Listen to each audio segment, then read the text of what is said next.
ನಮಸ್ತೆ. ಝೀ ನ್ಯೂಸಿನ ಎಲ್ಲ ವೀಕ್ಷಕರಿಗೂ ಅಖಂಡ ಜ್ಯೋತಿಷ್ಯದ ಕಾರ್ಯಕ್ರಮಕ್ಕೆ ಹಾರ್ದಿಕವಾಗಿರ್ತಕ್ಕಂಥ ಸುಸ್ವಾಗತ. ಮನುಷ್ಯನ ಜೀವಿತಾವಧಿಯಲ್ಲಿ ನಾವು ಯಾವುದೇ ಒಂದು ಕೆಲಸವನ್ನು ಮಾಡಬೇಕು ಅಂತಾದರೂ ನಮಗೆ ಅದರ ವಿಷಯಗಳು ತಿಳಿಲಿಲ್ಲ ಅಂತಾದರೆ ಆ ವಿಷಯಗಳಲ್ಲಿ ನಾವು ಕಷ್ಟವನ್ನು ಪಡುವಂಥದ್ದು, ಹಾಗೆ ನಾವು ಎಣಿಸಿದಂತಹ ಗುರಿಯನ್ನು ತಲುಪದಲೇ ಇರುವಂಥದ್ದು ಇವೆಲ್ಲವೂ ಆಗ್ತದೆ. ಹಾಗೆ ಸರಿಯಾದ ದಾರಿಯನ್ನು ತೋರಿಸುವಂತಹ ಗುರುವಿನ ಚಿಂತನೆಗಳನ್ನು ನಾವಿವತ್ತು ಮಾಡ್ತಾ ಹೋಗೋಣ. ಯಾರನ್ನು ನಾವು ಗುರುವಿನ ಸ್ಥಾನದಲ್ಲಿರಬೇಕು, ಕುಲ ಗುರುಗಳು ಅಂತ ಹೇಳಿದರೆ ಯಾರು, ಈ ವಿಚಾರಗಳ ಬಗ್ಗೆ ನಾವು ಇಂದಿನ ಸಂಚಿಕೆಯಲ್ಲಿ ನೋಡ್ತಾ ಹೋಗೋದಾದರೆ, ಶಂಕರಾಚಾರ್ಯರು ಹಲವಾರು ರೀತಿಯಾಗಿರ್ತಕ್ಕಂತಹ ಆಮ್ನಾಯ ಪೀಠಗಳನ್ನು ಸ್ಥಾಪನೆ ಮಾಡಿದರು. ಪ್ರತಿಯೊಂದು ಕುಲದವರಿಗೂ ಸಮೇತ ಅವರ ಕುಲದ ಗುರುಗಳ ಗುರುಪೀಠವನ್ನು ಸ್ಥಾಪನೆ ಮಾಡಿದರು. ಆ ಗುರುಪೀಠ ಏನೆಲ್ಲ ಮಾಡ್ತದೆ ಅಂತ ಹೇಳಿದರೆ, ಆ ಗುರುಪೀಠದ ಶಿಷ್ಯ ಭಕ್ತರು ಯಾವ ರೀತಿ ದೇವತಾಚರಣೆಯನ್ನು ಮಾಡಬೇಕು, ಅದೇ ರೀತಿಯಾಗಿ ಜೀವನದಲ್ಲಿ ಯಾವ ರೀತಿ ಮುಂದುವರಿಬೇಕು ಅನ್ನುವಂಥ ವಿಚಾರಗಳನ್ನೆಲ್ಲ ಹೇಳಿಕೊಡುವಂತೆ ಆಜ್ಞಾಪನೆಯನ್ನು ಕೊಟ್ಟರು. ಅದೇ ರೀತಿಯಾಗಿ ಪ್ರತಿಯೊಂದು ಚತುರ್ವರ್ಣದಲ್ಲಿಯೂ ಬ್ರಾಹ್ಮಣ, ಕ್ಷತ್ರಿಯ, ಶೂದ್ರ, ವೈಶ್ಯ ಈ ನಾಲ್ಕೂ ವರ್ಣದವರಿಗೂ ಸಮೇತ ವಿಶೇಷವಾಗಿರುವಂತಹ ಗುರುಪೀಠ ಅನ್ನುವಂಥದ್ದಿದೆ. ನಿಮ್ಮ ನಿಮ್ಮ ಜಾತಿಯ ಗುರುಪೀಠ ಗುರುಗಳನ್ನು ನಾವು ವರ್ಷಂಪ್ರತಿಯಾಗಿ ದರ್ಶನವನ್ನು ಮಾಡಬೇಕು. ಹಾಗೆ ನಮ್ಮ ಯಾವುದೇ ಒಂದು ಶುಭ ಸಂದರ್ಭಗಳಲ್ಲಿ ಮೊದಲು ಗುರುಪೀಠಕ್ಕೆ ಹೋಗಿ ಫಲತಾಂಬೂಲ ದಕ್ಷಿಣೆಗಳನ್ನು ಸಮರ್ಪಣೆ ಮಾಡುವಂಥದ್ದಾಗಿ ಆ ಗುರುಗಳಿಂದ ಅನುಜ್ಞೆಯನ್ನು ತೆಗೆದುಕೊಂಡು ತದನಂತರದಲ್ಲಿ ನಾವು ಮುಂದುವರಿಬೇಕು ಅನ್ನುವಂಥ ವಿಷಯ. ಯಾಕಾಗಿ ಈ ಎಲ್ಲ ವಿಚಾರಗಳು ಇಂದಿನ ಸಂಚಿಕೆಯಲ್ಲಿ ಹೇಳಲ್ಪಡ್ತಿದೆ ಅಂತ ಹೇಳಿದರೆ, ಮನುಷ್ಯನ ಜೀವಿತಾವಧಿಯಲ್ಲಿ ನವಗ್ರಹಗಳು ಎಷ್ಟು ಪ್ರಾಮುಖ್ಯತೆಯನ್ನು ಹೊಂದದೆಯೋ ಅಷ್ಟೇ ಪ್ರಾಮುಖ್ಯವನ್ನು ಗುರುಪೀಠಕ್ಕೂ ಸಮೇತ ಪ್ರಾಮುಖ್ಯತೆಯನ್ನು ಕೊಡಬೇಕಾಗ್ತದೆ. ಯಾಕಾಗಿ ಅಂತ ಕೇಳಿದರೆ, ಇಂದಿನ ಕಾಲಘಟ್ಟದಲ್ಲಿ ಗುರುವಿನ ಒಂದು ಪ್ರಾಮುಖ್ಯತೆ ಅನ್ನುವಂಥದ್ದು ಎಷ್ಟು ಪ್ರಾಮುಖ್ಯತೆಯನ್ನು ಹೊಂದದೆ ಅನ್ನುವಂಥದ್ದು ನೋಡುವಂಥ ವಿಚಾರಗಳಿಗೆ ಹೋದರೆ,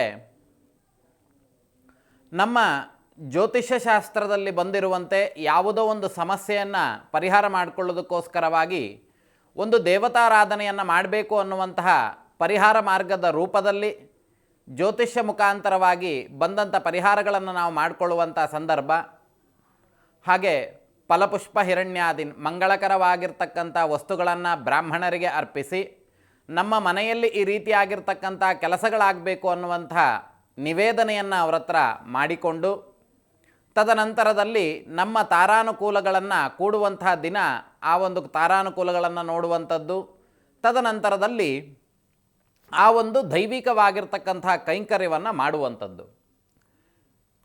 ಆ ಒಂದು ದೇವತಾ ಹವನವಾಗಿರಬಹುದು, ಯಾವುದೇ ರೀತಿಯಾಗಿರ್ತಕ್ಕಂತಹ ದೇವತೆಗಳ ಕೆಲಸವನ್ನು ಮಾಡುವಂಥ ಸಂದರ್ಭಗಳಲ್ಲಿ ನಾವು ಯಾಕಾಗಿ ಮಾಡ್ತೇವೆ ಅಂತ ಕೇಳಿದ್ರೆ, ನಮಗೆ ಕಷ್ಟ ಇರುವಂತಹ ಕಾರಣದಿಂದ ಆ ಒಂದು ದೇವರನ್ನು ನಾವು ಆರಾಧನೆ ಮಾಡಿದ್ವಿ ಅಂತಾದರೆ ಆ ಶಕ್ತಿಗಳಿಂದ ಆ ಒಂದು ಸಂಚಿತವಾಗಿರುವಂತಹ ಕಷ್ಟ ಅನ್ನುವಂಥದ್ದು ದೂರವಾಗ್ತದೆ ಅನ್ನುವಂಥ ವಿಚಾರಗಳು ಜ್ಯೋತಿಷ್ಯದಿಂದ ಬಂದಂಥ ಕಾರಣದಿಂದ ನಾವೆಲ್ಲ ಕೆಲಸಗಳನ್ನು ಮಾಡ್ತೇವೆ. ಅರ್ಥಾತ್ ನಮ್ಮ ಕಷ್ಟವನ್ನು ನೀಗಿಸ್ಲಿಕ್ಕೋಸ್ಕರವಾಗಿ ಭಗವಂತನನ್ನು ನಾವು ಆವಾಹನೆ ಕರೆಯುವಂಥದ್ದು. ಎಲ್ಲಿಗೆ ಕರೆಯುವಂಥದ್ದು? ಕಲಶದಲ್ಲಿ, ಹವನದಲ್ಲಿ, ಮಂಡಲದಲ್ಲಿ, ಹಾಗೆ ಈ ಮೂರೂ ಕಡೆಗಳಲ್ಲಿಯೂ ಭೂತತ್ವದಲ್ಲಿ, ಕಲಶದಲ್ಲಿ ಜಲತತ್ವದಲ್ಲಿ, ಹೋಮದಲ್ಲಿ ಅಗ್ನಿತತ್ವದಲ್ಲಿ ಹವನವನ್ನು ಮಾಡುವಂಥದ್ದು.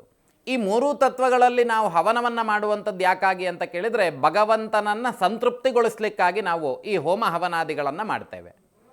ಅದೇ ರೀತಿಯಾಗಿ ಆ ಸಂದರ್ಭಗಳಲ್ಲಿ ನಾವು ಪೂಜೆ ಮಾಡುವಂಥ ಬ್ರಾಹ್ಮಣರು ಅಲ್ಲಿ ಮಂತ್ರದ ಕ್ರಿಯೆಗಳನ್ನು ಹಾಗೆ ಹೋಮ ಹವನಗಳನ್ನು ಮಾಡ್ತಿರುವಂಥ ಸಂದರ್ಭದಲ್ಲಿ ನಮ್ಮ ಮನಸ್ಥಿತಿ ಅನ್ನುವಂಥದ್ದು ಎಲ್ಲಿ ಹೋಗಿರ್ತದೆ?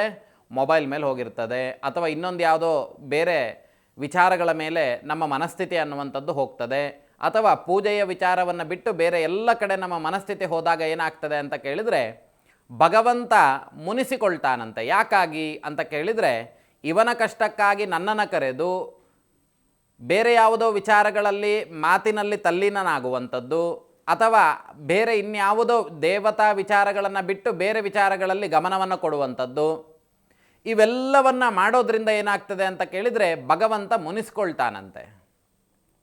ಹಾಗೆ ಆ ಮುನಿಸನ್ನು ಹೋಗಲಾಡಿಸ್ತಕ್ಕಂಥ ಶಕ್ತಿ ಯಾರಿಗಿದೆ ಕೇಳಿದರೆ ನಿಮ್ಮ ನಿಮ್ಮ ಕುಲದ ಗುರುಪೀಠದ ಗುರುಗಳಿಗೆ ಮಾತ್ರ ಇರುವಂಥದ್ದು. ಹಾಗಾಗಿಯೇ ನಾವು ಮೊದಲು ಗುರುಪಾದುಕಾ ಪೂಜೆಯನ್ನು ಮಾಡುವಂಥದ್ದು. ಅದೇ ರೀತಿಯಾಗಿ ನಾವು ನಮ್ಮ ಕುಲದ ಗುರುಗಳನ್ನು ನಾವೇನಾದರೂ ಆರಾಧನೆ ಮಾಡುವಂಥದ್ದು ಬಿಟ್ಟಿದ್ದೇವೆ ಅಂತಾದರೆ ಅದರಿಂದ ಸಂಜನಿತವಾಗಿರುವಂಥ ದೋಷಗಳು ಬಹಳಷ್ಟು ಇರ್ತದೆ. ಮಾಡುವಂಥ ಉದ್ಯೋಗ ಕ್ಷೇತ್ರದಲ್ಲಿ ಎಲ್ಲವೂ ಸರಿ ಇದ್ದು ನಷ್ಟವನ್ನು ಅನುಭವಿಸುವಂಥದ್ದಾಗಿರಬಹುದು, ಅಥವಾ ವಿವಾಹಕ್ಕೆ ಪ್ರತಿಬಂಧಕವಾಗಿ ಇರುವಂಥ ದೋಷಗಳಾಗಿರಬಹುದು, ಅಥವಾ ಆ ವ್ಯಕ್ತಿ ಕೆಲವೊಂದು ಜ್ಯೋತಿಷ್ಯ ಶಾಸ್ತ್ರದಲ್ಲಿ ಕೆಲವೊಂದು ಗ್ರಹಗಳ ಸ್ಥಿತಿ ಏನಾಗ್ತದೆ ಅಂತ ಕೇಳಿದರೆ ಆ ಮನುಷ್ಯನನ್ನು ಸನ್ಯಾಸಿ ಇರುವಂತಹ ಜೀವನವೇ ಆ ಒಂದು ಮನುಷ್ಯನಿಗೆ ಪ್ರಾಪ್ತವಾಗ್ತದಂತೆ.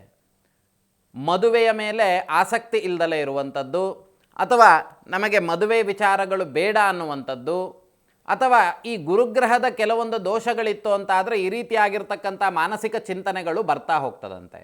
ಆ ಸಂದರ್ಭದಲ್ಲಿ ನಿಮ್ಮ ನಿಮ್ಮ ಕುಲದ ಗುರುಗಳನ್ನು, ಗುರುಪಾದುಕಾ ಪೂಜೆಯನ್ನು, ತದನಂತರದಲ್ಲಿ ಭಿಕ್ಷಾವಂದನೆಯನ್ನು, ಇವೆಲ್ಲವನ್ನು ಮಾಡಿದಾಗ ಆ ದೋಷ ಪರಿಹಾರ ಆಗ್ತದೆ ಅನ್ನುವಂಥದ್ದು ಶಾಸ್ತ್ರಕಾರರು ಹೇಳಿದ್ದಾರೆ. ಯಾಕಾಗಿ ಅಂತ ಕೇಳಿದರೆ ನಮ್ಮ ಜೀವನದಲ್ಲಿ ಇರುವಂತಹ ಎಷ್ಟೋ ಕಷ್ಟ ಕಾರ್ಪಣ್ಯಗಳು ಕೇವಲ ಗುರುವಿನ ದೃಷ್ಟಿ ಅನ್ನುವಂಥದ್ದು ನಮ್ಮ ಮೇಲೆ ಬಿತ್ತು ಅಂತಾದರೆ ಆ ಎಲ್ಲ ಕಷ್ಟ ಕಾರ್ಪಣ್ಯಗಳು ಸಮೇತ ದೂರವಾಗ್ತದಂತೆ. ಹಾಗಾಗಿ ಇಲ್ಲಿ ಬಹಳಷ್ಟು ಇಂದಿನ ಕಾಲದಲ್ಲಿ ಕಾವಿಯನ್ನು ಧರಿಸಿದವರೆಲ್ಲರೂ ಸಮೇತ ಪೀಠಾಧಿಪತಿಗಳೇ ಅಂತ ಹೇಳಿದರೆ ಸ್ವಾಮೀಜಿಗಳೇ ಆಗಿದ್ದಾರೆ, ಗುರೂಜಿಗಳೇ ಆಗಿದ್ದಾರೆ.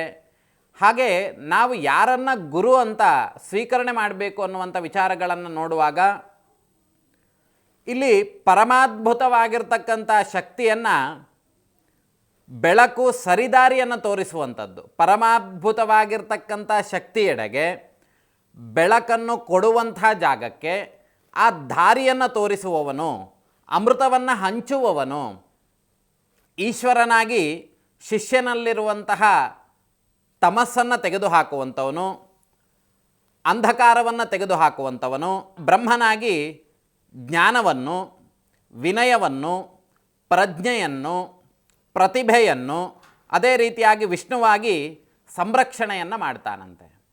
ಬ್ರಹ್ಮ ವಿಷ್ಣು ಮಹೇಶ್ವರನ ಸ್ವರೂಪವೇ ಈ ಒಂದು ಗುರುಗಳ ಸಾನ್ನಿಧ್ಯ ಅನ್ನುವಂಥದ್ದು. ತಾನು ಧರ್ಮದಿಂದ ಇದ್ದು ಶಿಷ್ಯನನ್ನು ಅದೇ ದಾರಿಯಲ್ಲಿ ಹೋಗುವಂತೆ ಪ್ರೇರೇಪಣೆ ಮಾಡುವಂಥದ್ದು ಒಂದು ಗುರುವಿನ ಕೆಲಸ ಅಂತ ಹೇಳಿ. ಯಾರು ಗುರು ಅಂತೇಳಿ ಹೇಳ್ತಾರೆ ಅಂತ ಕೇಳಿದರೆ ಕತ್ತಲಿನಿಂದ ಬೆಳಕಿನ ಎಡೆಗೆ ತೆಗೆದುಕೊಂಡು ಹೋಗುವಂಥದ್ದು, ನಮ್ಮ ಜೀವನವನ್ನು ಮೋಕ್ಷ ಸಂಪಾದನೆಗೆ ಬೇಕಾಗಿರುವಂಥ ದಾರಿಯನ್ನು ತೋರಿಸುವಂಥದ್ದು, ಇವೆಲ್ಲವೂ ಗುರುಗಳು ಮಾಡ್ತಾರಂತೆ. ಅದೇ ರೀತಿಯಾಗಿ ಗುರು ಮತ್ತು ಶಿಷ್ಯನ ಸಂಬಂಧ ಹೇಗಿರ್ತದೆ ಅಂತ ಕೇಳಿದರೆ ಈ ವೈದ್ಯಕೀಯ ವೃತ್ತಿಯಲ್ಲಿ ಉತ್ತಮ ವೈದ್ಯ, ಮಧ್ಯಮ ವೈದ್ಯ, ಅಧಮ ವೈದ್ಯ ಅನ್ನುವಂತಹ 3 ವೈದ್ಯರು ಇರ್ತಾರಂತೆ. ಉತ್ತಮವಾಗಿರ್ತಕ್ಕಂಥ ವೈದ್ಯರು ಯಾರು ಅಂತ ಕೇಳಿದರೆ ರುಚಿಸಲಿಕ್ಕೆ ಬೇಕಾಗಿರುವಂತಹ ರುಚಿಕರವಾಗಿರ್ತಕ್ಕಂಥ ವಸ್ತುಗಳನ್ನು ನಿಮ್ಮ ಮುಂದೆ ಇಡುವವನು ಅಲ್ಲ. ಉತ್ತಮವಾಗಿರ್ತಕ್ಕಂಥ ವೈದ್ಯ ಅಂತ ಹೇಳಿದರೆ ಔಷಧವನ್ನು ಸೇವನೆ ಮಾಡಲಿಕ್ಕೂ ಬಹಳಷ್ಟು ಕಷ್ಟಪಟ್ಟರೂ ಪರವಾಗಿಲ್ಲ, ಆ ವ್ಯಕ್ತಿಗೆ 1-2 ಒದಿಸುವಂಥದ್ದು, ಅರ್ಥಾತ್ ಹೊಡೆಯುವಂಥದ್ದಾದರೂ ಮಾಡಿ ಆದರೂ ಆ ಒಂದು ಔಷಧವನ್ನು ಅವನಿಗೆ ಕೊಡುವಂಥವನು, ಅವನು ಉತ್ತಮವಾಗಿರ್ತಕ್ಕಂಥ ವೈದ್ಯ. ಅವನಿಗೆ ಯಾವ ಕಾಳಜಿ ಇರ್ತದೆ ಅಂತ ಹೇಳಿದರೆ ರೋಗ ಅನ್ನುವಂಥದ್ದು ಬುಡ ಸಮೇತವಾಗಿ ಹೋಗಬೇಕು ಅನ್ನುವಂಥ ಉದ್ದೇಶಗಳಿರ್ತದೆ. ಇನ್ನೊಂದು ಮಧ್ಯಮವಾಗಿರ್ತಕ್ಕಂತಹ ವೈದ್ಯ.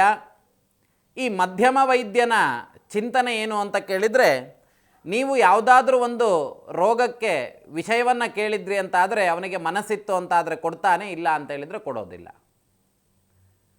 ಅಥವಾ ನೀವು ಕೇಳಿದರೆ ಮಾತ್ರ ಆ ಔಷಧವನ್ನು ಕೊಡುವಂಥದ್ದು, ಇದು ಮಧ್ಯಮ ವೈದ್ಯನ ಒಂದು ಗುಣಲಕ್ಷಣಗಳು. ಅಧಮವಾಗಿರ್ತಕ್ಕಂಥ ವೈದ್ಯನ ಗುಣಲಕ್ಷಣಗಳು ಯಾವುದು ಅಂತ ಕೇಳಿದರೆ, ಅವನಲ್ಲಿ ಸಾಕಷ್ಟು ವಿದ್ಯೆಗಳಿದ್ದರೂ ಸಮೇತ ನೀವು ಬಂದು ಕೇಳಿ ಅವನ ಮನಸ್ಥಿತಿ ಇತ್ತು ಅಂದರೆ ಮಾತ್ರ ಕೊಡುವಂತಹ ಔಷಧಗಳನ್ನು, ಸರಿಯಾದ ಔಷಧಗಳನ್ನು ಕೊಡುವಂತಹ ವೈದ್ಯ. ಮೂರೂ ವೈದ್ಯರಲ್ಲಿ ನಾವು ಗಮನಿಸಬೇಕಾಗಿರುವಂಥದ್ದೇನು ಅಂತ ಕೇಳಿದರೆ, ರೋಗಿಯ ರೋಗ ಅನ್ನುವಂಥದ್ದು ಶೀಘ್ರವಾಗಿ ಗುಣವಾಗಬೇಕು. ಅದೇ ರೀತಿಯಾಗಿ ರೋಗಿಗೆ ಕಷ್ಟವಾದರೂ ಪರವಾಗಿಲ್ಲ, ಆ ರೋಗ ಅನ್ನುವಂಥದ್ದು ಗುಣ ಆಗಬೇಕು ಅನ್ನುವಂಥ ಉತ್ತಮ ವೈದ್ಯ. ಯಾಕೆ ಈ ವೈದ್ಯರ ವಿಚಾರಗಳನ್ನು ನಾನು ಪುನಃ ಹೇಳ್ತಾ ಇದ್ದೇನೆ ಅಂತ ಕೇಳಿದರೆ, ಗುರುವಾದವನು ತನ್ನ ಶಿಷ್ಯನಿಗೆ ವಿದ್ಯೆಯನ್ನು ಧಾರೆ ಎರೆದುಕೊಡುವಂಥ ಸಂದರ್ಭದಲ್ಲಿ ಆ ಶಿಷ್ಯನ ಎಲ್ಲ ಆಗುಹೋಗುಗಳನ್ನು ಗುರುವಾದವನು ನೋಡ್ತಾ ಇರ್ತಾನಂತೆ. ಹಾಗೆ ಒಮ್ಮೆ ಒಂದು ಸಣ್ಣ ಪೂರ್ವವೃತ್ತ ಅಂತ, ಒಬ್ಬ ಮನುಷ್ಯ ಬಹಳಷ್ಟು ಸಾಲಗಳನ್ನು ಮಾಡಿರ್ತಾನೆ. ಅವನಿಗೆ ನನಗೆ ಗೌರವಯುತವಾಗಿರ್ತಕ್ಕಂತಹ ಒಂದು ಜೀವನ ಬೇಕು ಅನ್ನುವಂಥ ದೃಷ್ಟಿಯಿಂದ ಗುರುವಿನ ಹತ್ರ ಕೇಳ್ತಾನಂತೆ, ನನಗೆ ಎಲ್ಲರೂ ವಶೀಕರಣರಾಗಬೇಕು, ನನ್ನನ್ನು ನೋಡಿದ ಕೂಡಲೇ ಎಲ್ಲರೂ ವಶೀಭೂತರಾಗಬೇಕು, ನನ್ನನ್ನು ಯಾರು ನಿಂದನೆ ಮಾಡಿ ಮಾತಾಡಬಾರ್ದು ಆ ರೀತಿಯಾಗಿರ್ತಕ್ಕಂಥ ಒಂದು ಸಂಮೋಹನ ಶಕ್ತಿ ಇರುವಂತಹ ಮಂತ್ರೋಪದೇಶವನ್ನು ನನಗೆ ಕೊಡಿ ಅಂತೇಳಿ ಗುರುವನ ಹತ್ರ ಕೇಳ್ತಾನಂತೆ. ಆ ಗುರುವಾದವನು ಏನು ಮಾಡ್ತಾನೆ ಅಂತ ಕೇಳಿದರೆ, ಹೇಗೆ ನೀವು ಮೊದಲು ಈ ಒಂದು ಮಂತ್ರೋಪದೇಶ ಆಗಬೇಕು ಅಂತಾದರೆ ಮೊದಲು ನೀನು ತಟಸ್ಥ ಭಾವದಲ್ಲಿ ಅಂತ ಹೇಳಿದರೆ ಮೌನವಾಗಿರೋದನ್ನು ಕಲಿಬೇಕು, ಆಗ ನಿನಗೆ ಈ ಮಂತ್ರೋಪದೇಶವನ್ನು ನಾನು ಕೊಡ್ತೇನೆ ಅಂತ ಗುರುವಾದವನು ಹೇಳ್ತಾನಂತೆ. ಬಹಳಷ್ಟು ದಿನಗಳ ನಂತರ ಆ ಗುರುವಿರುವಂಥ ಜಾಗಕ್ಕೆ ಈ ಒಬ್ಬ ಮನುಷ್ಯನ ಹೋಗ್ತಾನಂತೆ. ಹೋಗಿ ಅವನ ಹತ್ರ ಹೇಳ್ತಾನಂತೆ, ನನಗೆ ಯಾವ ಸಂಮೋಹನ ವಿದ್ಯೆ ಅನ್ನುವಂಥದ್ದು ಬೇಡ, ನನ್ನ ಮಾತೇ ನನಗೆ ಒಂದು ಕೆಟ್ಟ ಆಯುಧವಾಗಿ ಪರಿಣಾಮ ಆಗಿತ್ತು, ಆ ಮಾತಿನಿಂದಲೇ ನನ್ನನ್ನೆಲ್ಲರೂ ನಿಂದನೆ ಮಾಡಿ ಮಾತಾಡ್ತಾ ಇದ್ದರು, ಹಾಗಾಗಿ ನಾನು ಮೌನವಾಗಿದ್ದಷ್ಟು ನನಗೆ ಎಲ್ಲ ಕಡೆಯೂ ಗೌರವ ಸಿಗ್ತಾ ಹೋಯಿತು ಅನ್ನುವಂಥ ವಿಚಾರಗಳನ್ನು ಗುರುವಿಗೆ ಹೇಳಿ, ನನಗೆ ಯಾವುದೇ ಸಂಮೋಹನದ ಅಂದರೆ ಆ ಒಂದು ಮಂತ್ರದ ದೀಕ್ಷೆ ಅನ್ನುವಂಥದ್ದು ಅವಶ್ಯವಿಲ್ಲ ಅಂತೇಳಿ ಹೇಳ್ತಾನಂತೆ. ಆಗ ಗುರು ಹೇಳ್ತಾನಂತೆ, ನಿನ್ನಲ್ಲಿರುವಂಥ ಸಮಸ್ಯೆಯೇ ಅದು ಆಗಿರುವಂಥ ಕಾರಣದಿಂದ ನಾನು ನಿನಗೆ ಹೇಳಿದಂಥ ವಿಷಯಗಳೇನು ಅಂತ ಕೇಳಿದರೆ, ಈ ರೀತಿಯಾಗಿದ್ದಲ್ಲಿ ನಿನ್ನ ಜೀವನದ ಸಮಸ್ಯೆಗಳು ಅನ್ನುವಂಥದ್ದು ಪರಿಹಾರ ಆಗ್ತದೆ ಅನ್ನುವಂಥ ಗುರುವಿನ ಮಾತಾಗ್ತದಂತೆ. ಹಾಗಾಗಿ ವೀಕ್ಷಕರೇ, ಇಲ್ಲಿ ಗುರುವಿನ ಚಿಂತನೆಗಳನ್ನು ನಾವು ಮಾಡುವಂಥ ಸಂದರ್ಭಗಳಲ್ಲಿ ಅತ್ಯಮೂಲ್ಯವಾಗಿರ್ತಕ್ಕಂತಹ ಒಂದು ಮಂತ್ರೋಪದೇಶ ಅಥವಾ ಸರಿಯಾಗಿರುವಂತಹ ದಾರಿಗೆ ತೆಗೆದುಕೊಂಡು ಹೋಗುವಂತಹ ಆ ಗುರುವಿನ ಚಿಂತನೆಗಳು ಎಷ್ಟು ಸೂಕ್ಷ್ಮವಾಗಿರ್ತದೆ ಅಂತ ಹೇಳಿದರೆ, ಒಂದು ಅತ್ಯದ್ಭುತವಾಗಿರ್ತಕ್ಕಂತಹ ಮಂತ್ರದ ಉಪದೇಶ ಅಥವಾ ಅದರ ಒಂದು ಪ್ರಯೋಗ ಚಿಂತನೆಗಳನ್ನು ಶಿಷ್ಯಂದರಿಗೆ ಪಾಠ ಮಾಡ್ತಿರ್ತಕ್ಕಂತಹ ಸಂದರ್ಭ. ಶಿಷ್ಯರನ್ನು ಗುರುವಾದವನು ಎಲ್ಲ ರೀತಿಯಾಗಿ ಪರಿಯಾಗಿ ಅವರನ್ನು ಪರೀಕ್ಷೆ ಮಾಡ್ತಾ ಇರ್ತಾರಂತೆ. ಆ ಸಂದರ್ಭದಲ್ಲಿ ಯೋಚನೆ ಮಾಡ್ತಾ ಇರ್ತಾರಂತೆ, ಯಾರಿಗೆ ನನ್ನ ವಿದ್ಯೆಯನ್ನು ನಾನು ದಾರೆ ಎರೆದುಕೊಡೋದು ಸಂಪೂರ್ಣವಾಗಿ.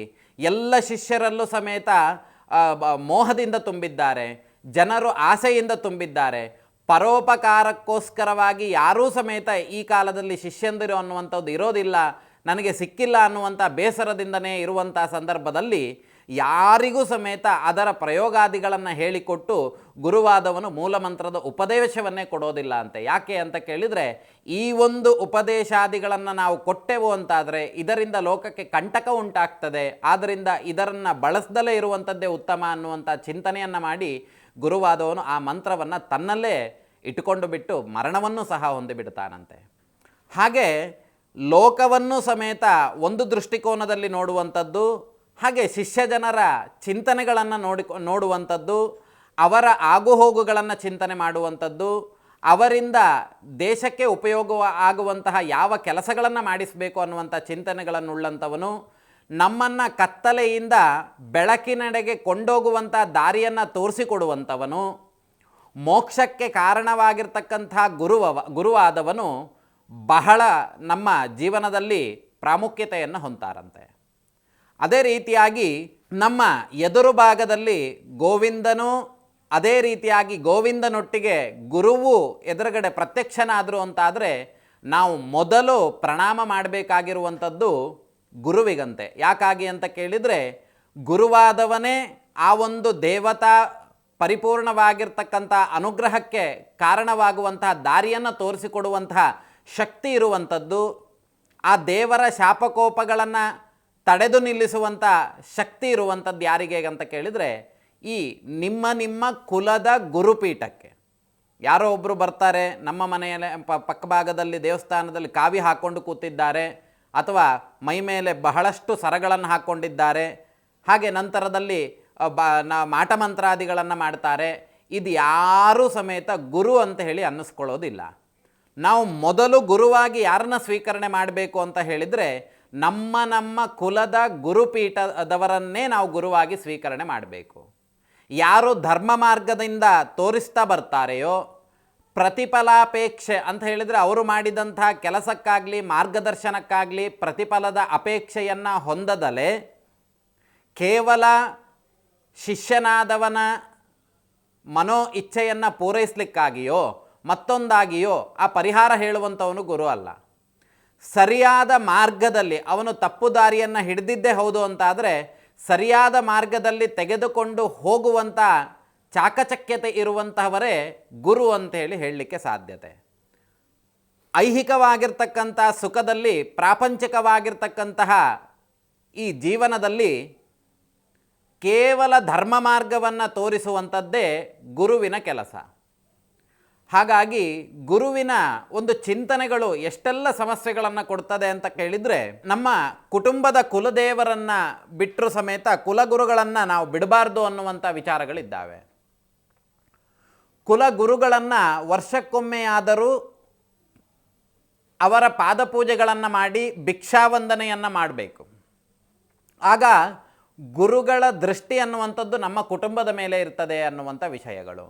ಅದೇ ರೀತಿಯಾಗಿ ನಮ್ಮ ಮನೆಯಲ್ಲಿ ಈಗ ಉಪನಯನಾದಿಗಳನ್ನು ಅಥವಾ ನಾಮಕರಣಾದಿ ಷೋಡಶ ಕರ್ಮಗಳನ್ನು ಮಾಡಲಿಕ್ಕೆ ಮುಂಚಿತವಾಗಿ, ವಿವಾಹಾದಿಗಳನ್ನು ಮಾಡಲಿಕ್ಕೆ ಮುಂಚಿತವಾಗಿ, ಅದೇ ರೀತಿಯಾಗಿ ಗೃಹ ಪ್ರವೇಶವನ್ನು ಮಾಡಲಿಕ್ಕೆ ಮುಂಚಿತವಾಗಿ, ನಮ್ಮ ಮನೆಯ ಯಾವುದೇ ಶುಭವಾಗಿರ್ತಕ್ಕಂಥ ಕೆಲಸಗಳನ್ನು ಮಾಡಲಿಕ್ಕಿಂತ ಮುಂಚಿತವಾಗಿ ಮೊದಲು ಗುರುಗಳ ಅನುಜ್ಞೆಯನ್ನು ತೆಗೆದುಕೊಂಡು ಬರಬೇಕು. ಯಾಕೆ ಅಂತ ಕೇಳಿದರೆ, ನಮ್ಮ ಕುಲವನ್ನು ಸರಿಯಾದ ದಾರಿಯಲ್ಲಿ ತೋರಿಸುವಂಥದ್ದು ಯಾರು ಅಂತ ಕೇಳಿದರೆ ಕೇವಲ ನಮ್ಮ ಕುಲದ ಗುರುಗಳು ಮಾತ್ರ. ಹಾಗಾಗಿ ಆ ಗುರುಗಳ ಅನುಜ್ಞೆ ಅನ್ನುವಂಥದ್ದು ಬೇಕು. ಅರ್ಥಾತ್ ಅವರ ಪರ್ಮಿಷನನ್ನು, ಗುರುಗಳೇ ಈ ರೀತಿಯಾಗಿರ್ತಕ್ಕಂಥ ಕೆಲಸವನ್ನು ಮಾಡ್ತಾ ಇದ್ದೇನೆ, ಗುರುಗಳ ಅನುಗ್ರಹ ಇರಬೇಕು ಅಂತೇಳಿ ಅವರಲ್ಲಿ ವಿಜ್ಞಾಪನೆಯನ್ನು ಮಾಡಿಕೊಂಡು ಅವರಿಂದ ಪ್ರಸಾದಾದಿಗಳನ್ನು ತೆಗೆದುಕೊಂಡು ನಂತರದಲ್ಲಿ ಕುಲದೇವತಾ ದರ್ಶನವನ್ನು ಮಾಡಬೇಕು.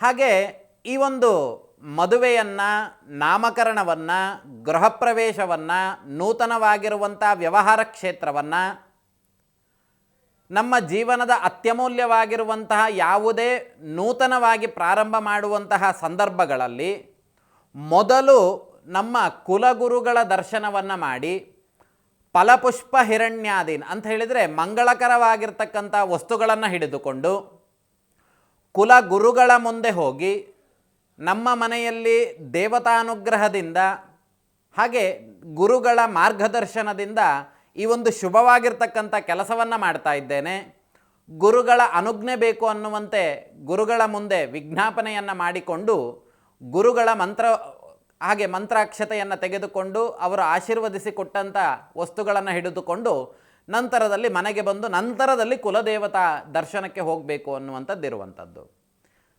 ಇವತ್ತಿನ ಕಾಲಘಟ್ಟದಲ್ಲಿ ಕಾವಿ ಹಾಕಿದವರೆಲ್ಲರನ್ನೂ ಸಮೇತ ನಾವು ಗುರುವಿನ ಸ್ಥಾನದಲ್ಲಿ ನೋಡ್ತೇವೆ. ಈಗ ನಾವಿಲ್ಲಿ ಕೂತಿದ್ದೇವೆ ಅಂತಾದರೆ ನಾನು ಕೇವಲ ಮಾಂತ್ರಿಕ ವಿದ್ಯೆಗಳನ್ನು ಮಾಡುವಂಥ ಒಬ್ಬ ಸಾಮಾನ್ಯವಾಗಿರ್ತಕ್ಕಂತಹ ಮನುಷ್ಯ. ಆದರೆ ನನಗೆ ನಿತ್ಯ ಜೀವನದಲ್ಲಿ ನನ್ನ ಸಂಸಾರದ ಬಗ್ಗೆಯೂ ಅಥವಾ ನನ್ನ ವಿಚಾರಗಳ ಬಗ್ಗೆಯೂ ಗಮನವಿರ್ತದೆ. ಆದರೆ ಗುರುಪೀಠ ಅನ್ನುವಂಥದ್ದು, ನಿಮ್ಮ ಕುಲದ ಗುರುಪೀಠ ಅನ್ನುವಂಥದ್ದು, ಅವರು ಸದಾಕಾಲ ಅವರ ಕೆಲಸ ಏನು ಅಂತ ಕೇಳಿದರೆ ನಮ್ಮ ಮಠದ ಶಿಷ್ಯರ ಕಲ್ಯಾಣವನ್ನುವಂಥದ್ದು ಆಗಬೇಕು. ಅವರಿಗೆ ಸದಾಕಾಲ ದೇವತಾನುಗ್ರಹ ಅನ್ನುವಂಥದ್ದು ಅವರ ಮೇಲೆ ಇರಬೇಕು ಅನ್ನುವಂಥ ಉದ್ದೇಶವನ್ನು ಹಿಡಿದುಕೊಂಡು ಸದಾಕಾಲ ಆ ದೇವರ ಜಪತಪಾದಿಗಳನ್ನು ಮಾಡ್ತಾ ಇರ್ತಾರೆ. ಆ ಪೀಠಾಧಿಪತಿಗಳು ಆ ಕುಟುಂಬದವರನ್ನು ಅನುಗ್ರಹಿಸ್ತಾ ಇರ್ತಾರೆ. ಹಾಗಾಗಿ ನಮಗಾಗಿ ಅವರಿರುವಾಗ ನಾವು ಕೇವಲ ಅವರ ದರ್ಶನವನ್ನು ಮಾಡಿ ಬರಬೇಕಂತೆ. ಯಾವ ಯಾವ ರೀತಿಯಾಗಿ ಕುಲಗುರುಗಳು ನಮ್ಮನ್ನು ಆಶೀರ್ವಾದ ಮಾಡ್ತಾರೆ ಅನ್ನುವಂತಹ ವಿಚಾರಗಳನ್ನು ಆಗಲೇ ನಾನು ಹೇಳಿದೆ. ಸಾಕ್ಷಾತ್ ಕೈಲಾಸವಾಸಿಯಾಗಿರ್ತಕ್ಕಂತಹ ಪರಶಿವನಾಗಿ ಗುರುವಿನ ರೂಪದಲ್ಲಿ ಬಂದು ಶಿಷ್ಯನಲ್ಲಿರುವಂತಹ ತಮೋ ಶಕ್ತಿಯನ್ನು, ಅಂಧಕಾರವನ್ನು, ತಮೋ ಶಕ್ತಿ ಅಂತ ಹೇಳಿದರೆ ಕೆಟ್ಟ ಕೆಲಸಗಳು, ತಮೋ ಅಂತ ಹೇಳಿದರೆ ಕಪ್ಪು, ಕಪ್ಪು ಅಂತ ಹೇಳಿದರೆ ಕೆಟ್ಟದ್ದು, ಕೆಟ್ಟ ಕೆಲಸಗಳನ್ನು ಮಾಡುವಂಥದ್ದು ತಮೋ ಶಕ್ತಿ ಅನ್ನುವಂಥದ್ದು. ಆ ತಮೋ ಶಕ್ತಿ ಅನ್ನುವಂಥದ್ದನ್ನು ಹೋಗಲಾಡಿಸ್ತಕ್ಕಂಥ ಶಕ್ತಿ ಅನ್ನುವಂಥದ್ದು ಗುರುವಿಗೆ ಇದೆ. ಅದೇ ರೀತಿಯಾಗಿ ಅಂಧಕಾರವನ್ನು ಹೋಗಲಾಡಿಸ್ತಕ್ಕಂಥ ಶಕ್ತಿ ಶಿವನ ಸ್ವರೂಪದಲ್ಲಿ ಬಂದು ತಮೋ ಶಕ್ತಿಯನ್ನು, ಅಂಧಕಾರ ಶಕ್ತಿಯನ್ನು, ನಮ್ಮಲ್ಲಿರುವಂತಹ ಅಂಧಕಾರ ಅಂತ ಹೇಳಿದರೆ ಈ ಐಹಿಕವಾಗಿರ್ತಕ್ಕಂಥ ಪ್ರಪಂಚದ ಸುಖಗಳನ್ನು ಅನುಭವಿಸ್ತಿರುವಂತಹ ನಮಗೆ ಆ ಅಂಧಕಾರವನ್ನು ಹೋಗಲಾಡಿಸುವಂಥ ಮುಖಾಂತರವಾಗಿ ನಮ್ಮ ಜೀವನದ ಉದ್ದೇಶವನ್ನು ತಿಳಿಸಿಕೊಡುವಂಥ ಕೆಲಸವನ್ನು ಶಿವನ ಸ್ವರೂಪವಾಗಿ ಬಂದು ಮಾಡಿದರೆ, ಬ್ರಹ್ಮನ ಸ್ವರೂಪನಾಗಿ ನಮ್ಮ ತಲೆಯಲ್ಲಿ ಜ್ಞಾನವನ್ನು, ವಿನಯವನ್ನು, ಪ್ರಜ್ಞೆಯನ್ನು, ಪ್ರತಿಭೆಯನ್ನು ತುಂಬುವಂತಹ ಕೆಲಸವನ್ನು ಬ್ರಹ್ಮನ ಸ್ವರೂಪದಲ್ಲಿ ಬಂದು ನಮ್ಮ ಜ್ಞಾನವನ್ನು ತುಂಬಿಸುವಂತಹ ಕೆಲಸವನ್ನು ಮಾಡ್ತಾನೆ. ಸರಿಯಾಗಿರುವಂಥ ದಾರಿಯಲ್ಲಿ ಹೋಗುವಂಥ ಕೆಲಸವನ್ನು ಮಾಡ್ತಾನೆ. ವಿಷ್ಣುವಾಗಿ ವಿಷ್ಣುವಿನ ಸುದರ್ಶನ ಚಕ್ರ ಅನ್ನುವಂಥದ್ದು ಎಲ್ಲ ಚಕ್ರಗಳಿಗಿಂತ ವಿಶೇಷವಾಗಿರ್ತಕ್ಕಂತಹ ಚಕ್ರ. ಅಂತಹ ಚಕ್ರದ ಶಕ್ತಿಯನ್ನು ವಿಷ್ಣುವಾಗಿ ಬಂದು ನಮ್ಮನ್ನು ಸಂರಕ್ಷಣೆ ಮಾಡ್ತಾನೆ ಅನ್ನುವಂಥ ವಿಚಾರಗಳು. ಈ ಅಖಂಡ ಜ್ಯೋತಿಷ್ಯದ ಮೂಲಕವಾಗಿ ಈ ಗುರುವಿನ ಚಿಂತನೆಗಳನ್ನು ನಾವಿವತ್ತು ಮಾಡಬೇಕಾಗಿ ಬಂದಿರುವಂಥ ಕಾಲವಾಯಿತು. ಹಾಗಾಗಿ ನಿಮ್ಮ ಕುಲದ ಗುರುಪೀಠದ ಗುರುಗಳನ್ನು ವರ್ಷಕ್ಕೊಮ್ಮೆಯಾದರೂ ದರ್ಶನ ಮಾಡಿ ಅವರ ಪಾದಪೂಜೆಯನ್ನು ಮಾಡಿ ಗುರುಗಳ ಅನುಗ್ರಹಕ್ಕೆ ಪಾತ್ರರಾಗಿ ಅನ್ನುವಂಥ ಹೇಳುವಂಥ ವಿಚಾರಗಳನ್ನು ಈ ಅಖಂಡ ಜ್ಯೋತಿಷ್ಯದ ಮುಖಾಂತರವಾಗಿ ಎಲ್ಲ ವೀಕ್ಷಕರಿಗೆ ಇವತ್ತು ಹೇಳಬೇಕಾಗಿರುವಂಥ ವಿಷಯವಾಯಿತು. ಹಲೋ, ನಮಸ್ತೆ. ನಮಸ್ಕಾರ ಗುರುಜಿ. ಹೇಳಿ. ನನ್ನ ಹೆಸರು ವಿಶ್ವನಾಥಯ್ಯ ಅಂತೇಳಿ. ಸರಿ, ಏನು ವಿಷಯವನ್ನು ಕೇಳಬೇಕಿತ್ತು? ಉದ್ಯೋಗ ಕುರಿತು ಕೇಳಬೇಕಾಯ್ತು ಗುರುಜಿ. ನಿಮ್ಮ ಡೇಟ್ ಆಫ್ ಬರ್ತ್ ಟೈಮಿಂಗ್ಸ್ ಇದೆಯಾ? ಇಲ್ಲ ಗುರುಜಿ, ನಿಖರವಾಗಿಲ್ಲ. ಎಲ್ಲಿಂದ ಕರೆ ಮಾಡ್ತಾ ಇದ್ದೀರಿ? ಯಾದಗಿರಿಯಿಂದ. ಯಾದಗಿರಿ. ಮನೆ ದೇವರು? ರಾಚೋಟಿ ವೀರಭದ್ರೇಶ್ವರ. ದೇವರನ್ನು ಪ್ರಾರ್ಥನೆ ಮಾಡಿ 108 ಸಂಖ್ಯೆಯಲ್ಲಿ ಒಂದು ಸಂಖ್ಯೆಯನ್ನು ಹೇಳಿ.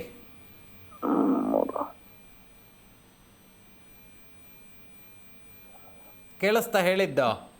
58 ಗುರುಜಿ. 58?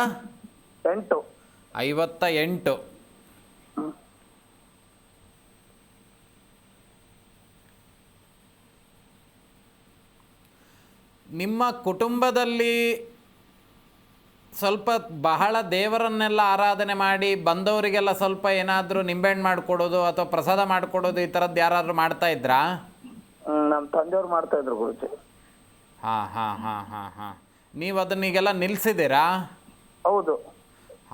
ಇದು ನೋಡಿ, ಆ ದೇವತಾ ಶಾಪಕೋಪಗಳು ಅನ್ನುವಂಥದ್ದು ಕುಟುಂಬಕ್ಕಿದೆ.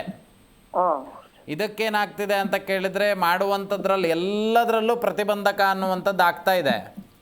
ಹೌದು ಗುರುಜಿ. ಇದು ನೀವು ನೇರವಾಗಿ ಬಂದು ಭೇಟಿ ಮಾಡಿ. ಕೆಲವೊಂದು ದುರ್ಮರಣಗಳೆಲ್ಲ ಆಗಿದೆ. ಹೌದು ಗುರುಜಿ. ಆ ದೇವರನ್ನ ಆರಾಧನೆ ಮಾಡ್ಲಿಕ್ಕೆ ಹೋಗಿ ಪೆಟ್ಟೆಲ್ಲ ತಿಂದು ಏನೇನೋ ಆಗಿದೆ. ಅದನ್ನು ನಾವು ಇಲ್ಲಿ ಕೂತ್ಕೊಂಡು ಈಗ ಹೇಳುವಂಥ ಸಾಧ್ಯತೆ ಇಲ್ಲ. ನೇರವಾಗಿ ಬಂದು ಭೇಟಿ ಮಾಡಿ. ಏನು ಮಾಡಬೇಕನ್ನುವಂಥ ವಿಚಾರಗಳನ್ನು ಹೇಳ್ತೇನೆ, ಆಯಿತಾ? ಆಯಿತು ಗುರುಜಿ. ಶುಭವಾಗಲಿ. ಹಲೋ, ನಮಸ್ತೆ. ನಮಸ್ಕಾರ. ಹೇಳಿ, ಏನು ವಿಷಯವನ್ನು ಕೇಳಬೇಕಿತ್ತು? ಮಧ್ಯಾಹ್ನ ಫೋನ್ ಮಾಡಿದ್ದೆ. ಮಧ್ಯಾಹ್ನ ಫೋನ್ ಮಾಡಿ ಮಾತಾಡಿದ್ದೆ ನಿಮ್ಮ ಜೊತೆ. ಆಗ ಹೇಳಿದ್ನಾ ನಿಮಗೆ? ಇಲ್ಲ ಸಲಹೆ ಹೇಳಿಲ್ಲ. ನೀವು ಡೀಟೇಲ್ಸ್ ಎಲ್ಲ ಕಳಿಸ್ರಿ ಅಂತ ಹೇಳಿದ್ರಿ. ಫೋಟೋ ಡೀಟೇಲ್ಸ್, ಡೇಟ್ ಆಫ್ ಬರ್ತ್ ಎಲ್ಲ ಕಳಿಸ್ರಿ ಅಂತ ಹೇಳಿದ್ರಿ. ಕಳಿಸಿದ್ದೆ ನಾನು. ನೀವು ಚೆಕ್ ಮಾಡಿದ್ರೆ ನೋಡಿದ್ರಿ ಅಂತ ಗೊತ್ತಾಗಿಲ್ಲ ನಿಮಗೆ. ಅದನ್ನು ನೋಡಿ ನಾನು ಮತ್ತೆ ಪುನಃ ಏನು ವಿಷಯ ಕೇಳೋದಿತ್ತು?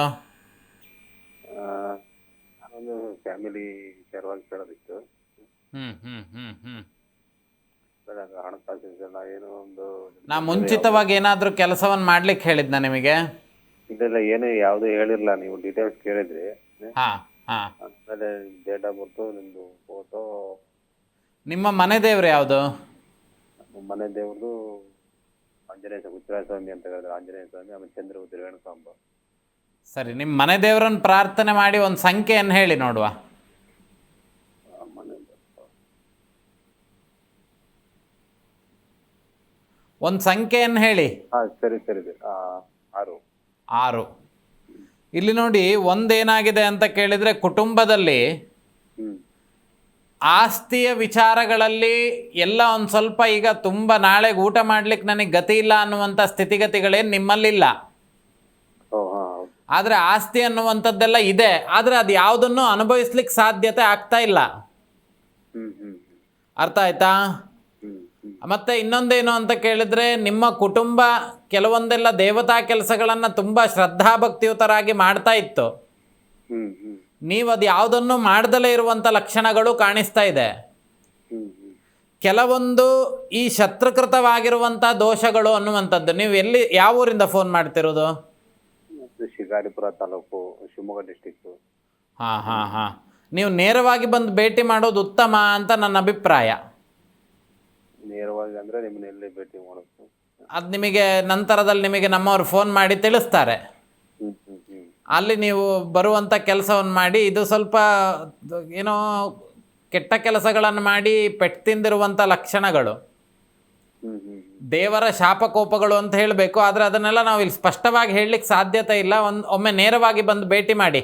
ನೀವು ಯಾರಿಗೆಲ್ಲ photo, date of birth, timings ಕಳಿಸಿದ್ರಲ್ಲ, ಅದೇ ನಂಬರಿಗೆ ಫೋನ್ ಮಾಡಿದರೆ ಹೇಗೆ ಮಾಡಬೇಕನ್ನುವಂಥ ವಿಚಾರಗಳನ್ನು ಹೇಳ್ತಾರೆ. ಆಯಿತಾ?